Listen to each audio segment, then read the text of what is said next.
नमस्कार प्यारे दर्शकों, मैं आपका ज्योतिष मित्र आदित्य द्विवेदी स्वागत करता हूं आपके अपने YouTube चैनल नक्षत्र तक में। अगर आप अपनी कुंडली का परामर्श चाहते हैं, अपने प्रश्नों के उत्तर चाहते हैं, समस्याओं का समाधान चाहते हैं, खराब ग्रह दशाओं के उपाय जानना चाहते हैं, कुंडली मिलान करवाना चाहते हैं या किसी शुभ मुहूर्त के बारे में जानकारी लेना चाहते हैं तो आप हमारे नंबर पर हमें कॉल कर सकते हैं या व्हाट्सएप मैसेज कर सकते हैं।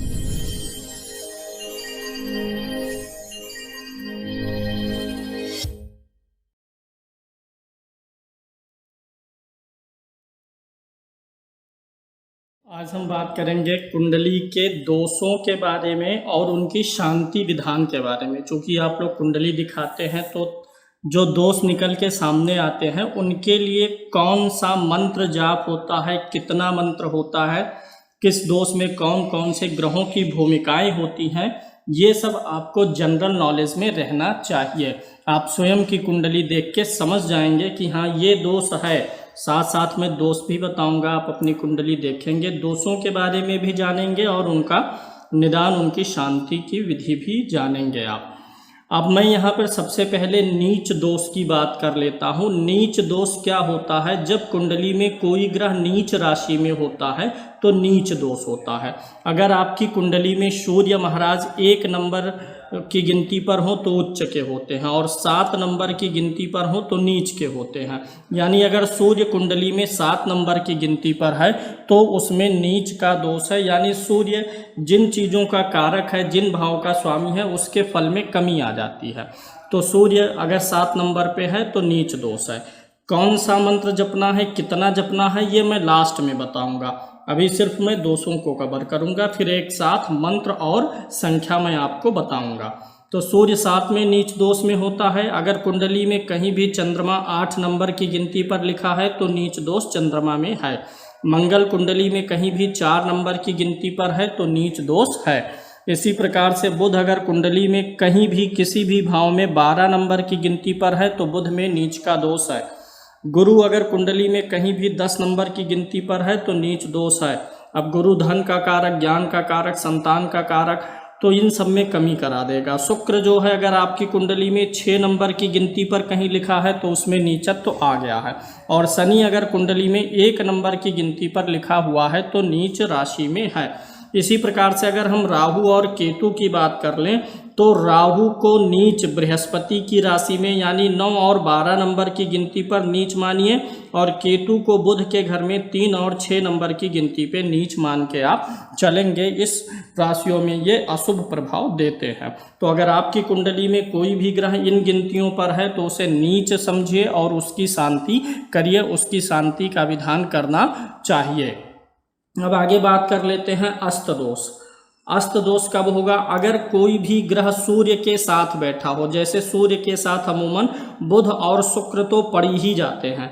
अगर सूर्य के साथ कोई भी ग्रह बैठा हुआ है और वह सूर्य से 12 डिग्री से कम के अंतर पर है, जैसे सूर्य अगर 5 डिग्री का है और इसी के साथ बुध है तो बुध को 17 डिग्री से ज़्यादा होना चाहिए। तो वैसे भी जब आप ऐप से कुंडली बनाएंगे, आपकी बनी हुई कुंडली होगी तो उसमें जो ग्रह अस्त होते हैं उनके सामने आ लिखा रहता है, अस्त लिखा रहता है।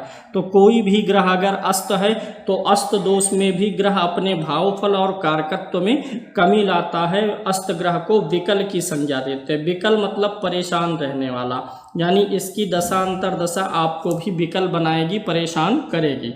तो अस्त दोष में भी ग्रहों के मंत्रों का जाप करना चाहिए। कौन सा मंत्र कितना, ये अभी आपको पता चलेगा। अगर कोई ग्रह नीच दोष से है तो आप जान गए। अस्त दोष है तो इन्हीं 9 ग्रहों में से कोई ना कोई ग्रह अस्त होगा और इन्हीं का ही मंत्र जाप करना रहेगा। अब बात कर लेते हैं केमद्रुम दोष की। अगर कुंडली में चंद्रमा अकेला बैठा हो, जहाँ भी कहीं कुंडली आपकी है, जो लग्न कुंडली है, वो चंद्रमा जिस भाव में है वह अकेला हो, आगे पीछे और साथ में कोई ना हो तो केमद्रुम दोष बन जाता है। 6ठे भाव, 8वें भाव और 12वें भाव का केमद्रुम दोष बहुत ही अशुभ होता है। 6ठे और 12वें का ज़्यादा होता है, 8वें का तो बहुत ही मानसिक तकलीफ देता है। अगर 6ठे, 8ठे, 12वें भाव में चंद्रमा है, केमद्रुम दोष है, तब आपको चंद्रमा का 1.25 लाख मंत्र जाप करवाना चाहिए। और अगर अन्य भाव में बना हुआ है चंद्रमा का केंद्रम दोष, यानी चंद्रमा जहाँ है उसके साथ में आगे पीछे कोई ग्रह नहीं है, तो आपको चंद्रमा के 48,000 मंत्र जाप से भी फायदा हो जाएगा। विष दोष कब बनेगा? विष दोष अगर आपकी कुंडली में कहीं भी चंद्र और शनि एक साथ है तो विष दोष बनता है। स्त्री की कुंडली में यह दोष काफ़ी खतरनाक होता है, वैवाहिक सुख में कमी ला देता है। पुरुष की कुंडली में वैवाहिक सुख में तो नहीं, लेकिन मानसिक रूप से पीड़ा अवश्य दे देता है। तो विष दोष बनेगा चंद्रमा और शनि से, यानी अगर किसी भी कुंडली में विष दोष बना हुआ है, चंद्रमा शनि एक साथ हो, शनि चंद्रमा को देख रहा हो, चंद्रमा शनि के नक्षत्र में हो, तो विष दोष बनेगा। चंद्रमा और शनि का मंत्र जाप करवाना होगा। कौन सा मंत्र होगा ये अभी मैं लास्ट में लिखूंगा, मंत्र संख्या भी लास्ट में लिखूंगा। इसी प्रकार से अगर ग्रहण दोष कुंडली में बना हो तो आप उसे चेक करिए।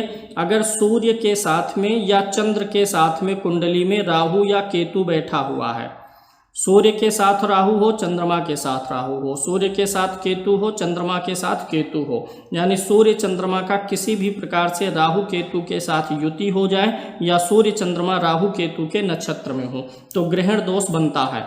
ऐसे में जिन दो ग्रहों से ग्रहण दोष बनेगा उन दोनों ग्रहों के मंत्रों का जाप होगा। मान लीजिए अगर सूर्य चंद्रमा दोनों के साथ में राहु या केतु में से कोई ग्रह आ गया तब ज़्यादा प्रबल ग्रहण दोष बनेगा। जैसे अमावस्या का जन्म होगा और राहु साथ में होगा तब बहुत ज़्यादा प्रबल हो जाएगा, तब वहाँ पे 3 ग्रहों का जाप करना पड़ेगा। तो सूर्य के साथ और चंद्र के साथ स्थित राहु केतु में से जो भी होगा उसका मंत्र और सूर्य चंद्रमा का मंत्र जाप किया जाएगा। अंधक दोष की बात कर लेते हैं। अंधक दोष जीवन में स्ट्रगल पैदा करता है। जब सूर्य और शनि कुंडली में एक साथ होते हैं तो अंधक दोष की स्थिति बन जाती है।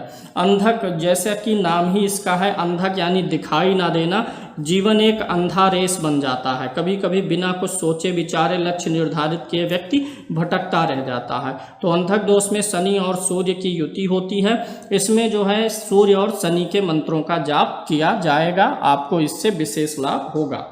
अंगारक दोष की बात करते हैं। अंगारक दोष कैसे बनेगा? जब कुंडली में राहु के साथ में या केतु के साथ में मंगल की स्थिति होगी तो अंगारक दोष बनेगा। अंगारक दोष अगर राहु मंगल से बन रहा है तो राहु और मंगल का मंत्र जाप होगा। अंगारक दोष अगर केतु और मंगल की युति से बन रहा है तो केतु और मंगल का जाप होना है, यानी मंगल के साथ राहु या केतु में से किसी का होना अंगारक दोष का निर्माण करता है। 8वें भाव का अंगारक दोष, 4थे भाव का अंगारक दोष सबसे ज़्यादा अशुभ हो जाता है, इसलिए अगर 4थे या 8वें में हो तो विशेष ध्यान देना चाहिए। अन्य भावों में भी शांति की जरूरत तो है ही।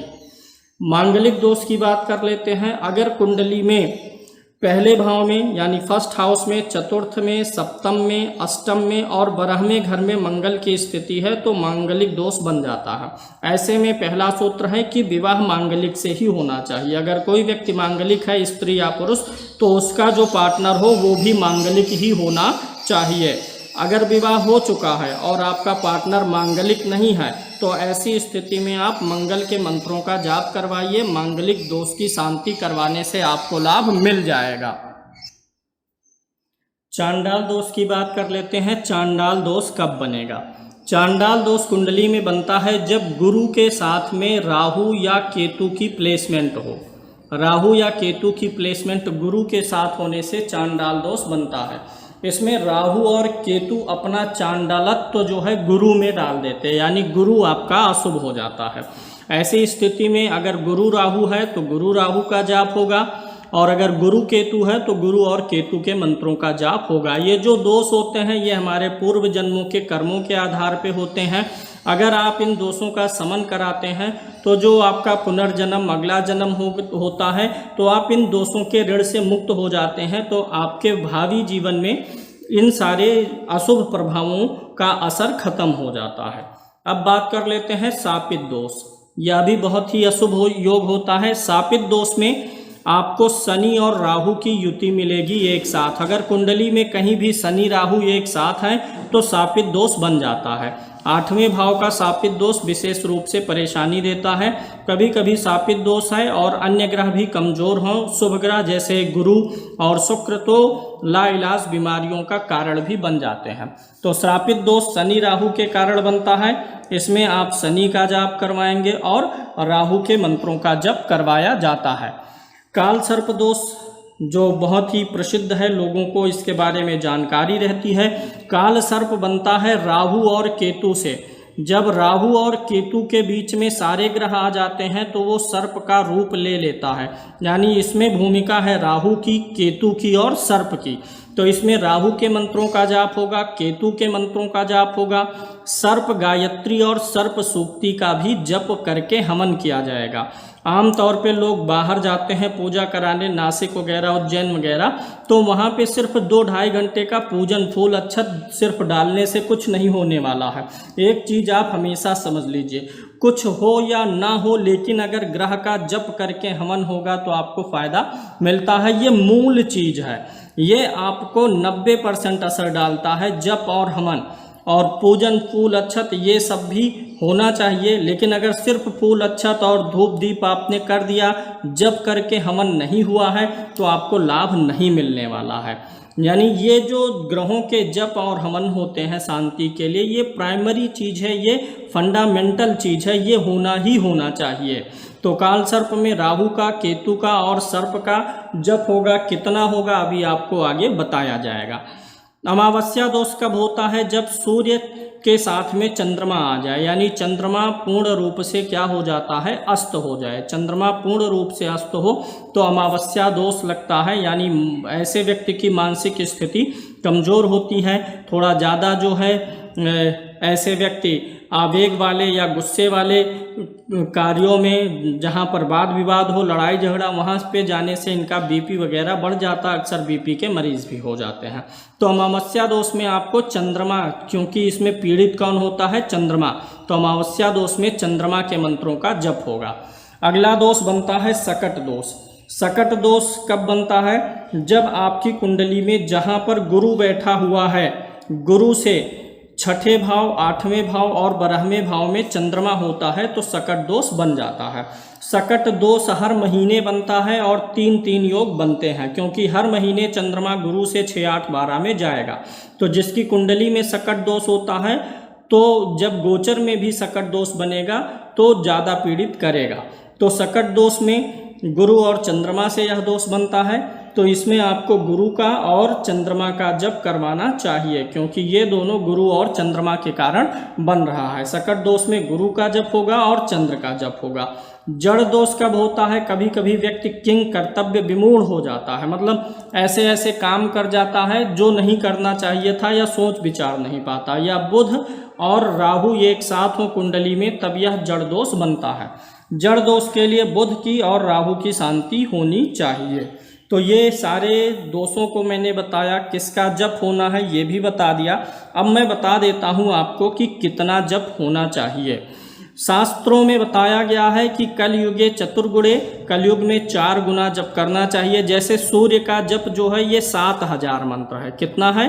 7000 मंत्र सूर्य का जप कलयुग में बताया गया। तो 7 का 4 गुना, 7 चौक 28 करेंगे, और जो हवन होता है वो 10% एक्स्ट्रा इसमें जोड़ेंगे। तो 28,000 प्लस 2800, 10% एक्स्ट्रा कर देने से हमें दशांश हवन नहीं करना पड़ता।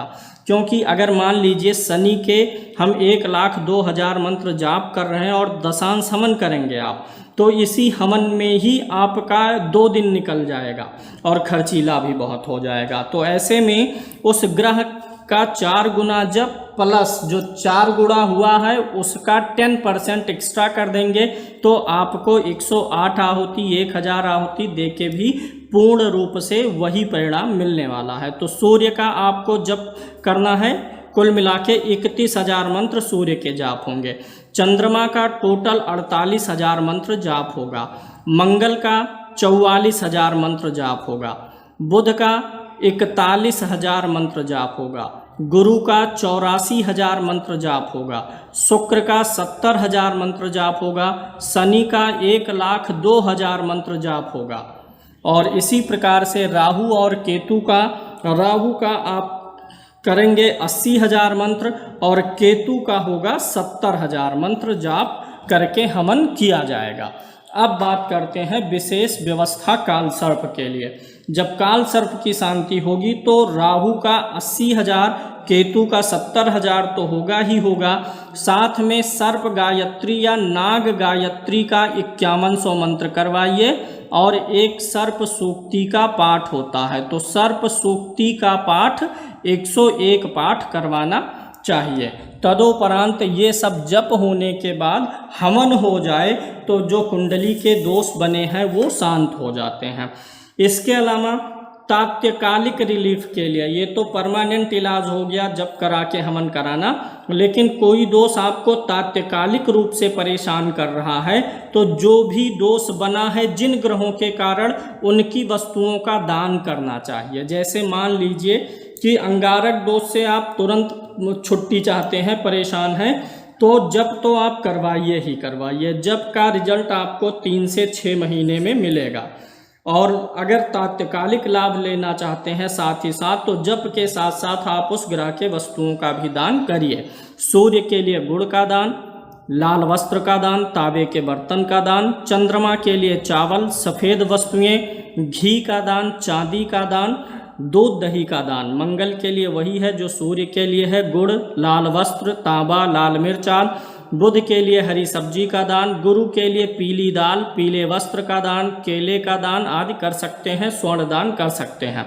शुक्र के लिए भी वही चावल का दान, घी का दान, चांदी का दान। शनि के लिए लोहे से बनी वस्तु का दान और खाने वाले तेलों का दान किया जा सकता है। राहु के लिए काले उड़द का दान करिए। जो राहु केतु शनि का दान है वो तीनों का एक ही है, काला उड़द भी आ गया, तिल भी आ गया, लोहे के वस्तु भी आ गए, इन सब चीज़ों का दान करना चाहिए। मंत्र कौन सा जाप कर सकते हैं? बीज मंत्र कर सकते हैं, तांत्रिक मंत्र कर सकते हैं या वैदिक मंत्र कर सकते हैं। बीज मंत्रों का ज़्यादा लाभ मिलता है क्योंकि बीज मतलब होता है कि आप बीज बो रहे हैं और थोड़े समय बाद वह बड़ा होकर के पेड़ बनेगा, ज़्यादा दिनों तक लाभ देगा। तो सूर्य का मंत्र मैं बता देता हूँ अब। ओम घृणी सूर्याय नमः, नोट कर लीजिए आप लोग, ओम घृणी सूर्याय नमः। चंद्र का मंत्र ओम श्रोम सोमाय नमः। मंगल का मंत्र ओम अंग अंगारकाय नमः। बुध का ओम बुम बुधाय नमः। गुरु का ओम ब्रिम बृहस्पतये नमः। शुक्र का ओम सुम शुक्राय नमः। शनि का ओम सन शनैश्चराय नमः। राहु का ओम रांग राहवे नमः। केतु का ओम केंग केतवे नमः। नाग गायत्री आप लोग सुन के लिख लीजिए। ओम नवकुलाय विद्महे विषदंताय धीमहि तन्नो सर्पा प्रचोदयात्। और सर्प सूक्ति का श्लोक होता है, वो पाठ पूरा होता है, वो आपको कराना चाहिए। ये आपको मैंने संक्षेप में कुंडली के दोष शांति विधान से आपका इंट्रोडक्शन करवा दिया है, ताकि जब भी आप संस्थान से हमारे संपर्क करें या कहीं से भी, तो आपको पता हो कि हाँ ये दोष है, इन ग्रहों का जप होता है।